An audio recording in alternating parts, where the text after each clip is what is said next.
Aujourd'hui, sur nos écrans de télévision, on voit tous les jours, en permanence presque, des images, parfois tragiques d'ailleurs, de la guerre en Ukraine, et on parle beaucoup de guerre de haute intensité.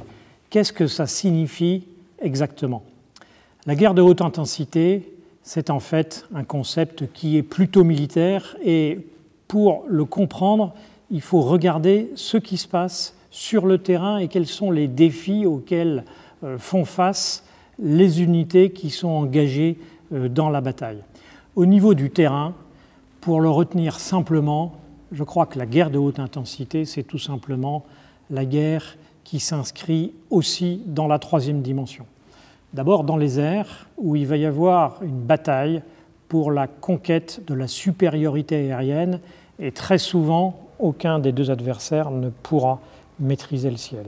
Et là, à terre, c'est la menace permanente de l'artillerie, des drones, de l'appui aérien, qui jouent aussi un rôle psychologique très important. C'est très difficile quand vous êtes dans un poste de commandement et que vous savez que vous risquez à tout moment un tir d'artillerie. Et puis en mer, là aussi la troisième dimension à travers la menace aérienne et à travers la menace sous-marine, qui emporte d'ailleurs des problèmes de détection qui sont tout à fait spécifiques. Puis dernier point, tout ça, à terre, en mer, dans les airs, ça va durer, ce qui augmente la pression qui s'exerce sur les armées en termes d'intensité. Alors ça, c'est la façon dont ça se passe. Mais ensuite, quels sont les résultats? Comment ça se traduit? D'abord, ça se traduit par des pertes.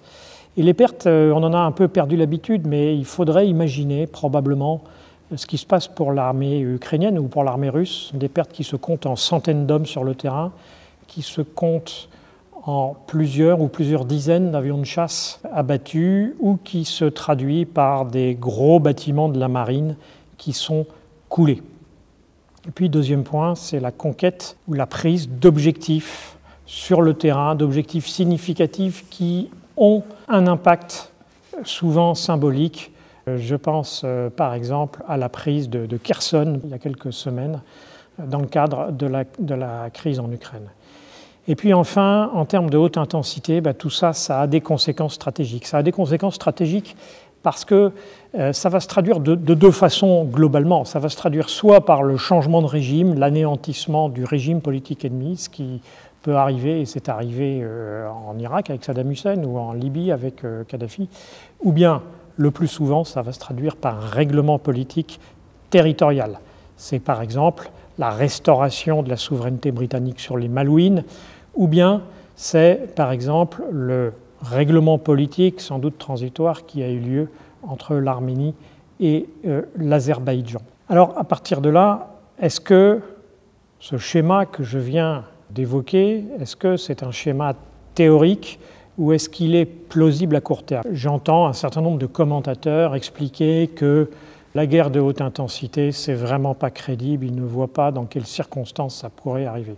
Ça me fait un peu penser à certaines prédictions un petit peu hasardeuses faites par le passé, par des personnalités qui ont laissé pourtant leur nom dans l'histoire. D'abord Aristide Briand qui disait « le 31 juillet 1914 ». Ce que je sais bien, c'est que les Allemands ne nous déclareront pas la guerre. Ce ne sont pas des idiots, ils ne sont pas fous.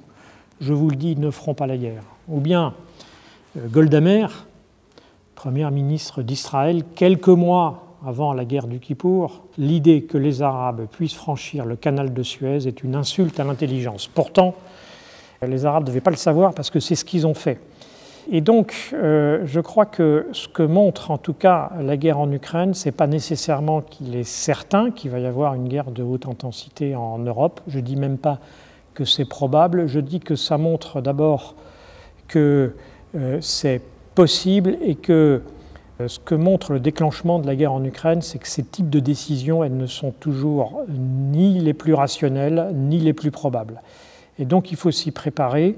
Et puis, deuxième point, c'est que même si on pense que c'est assez peu probable, il vaut mieux le préparer très bien pour pouvoir l'éviter en étant dissuasif ou, au pire, contenir le phénomène et éviter qu'il mette en péril la sécurité et la santé de notre population et de nos concitoyens, parce que c'est bien là, finalement, le seul objectif qui compte.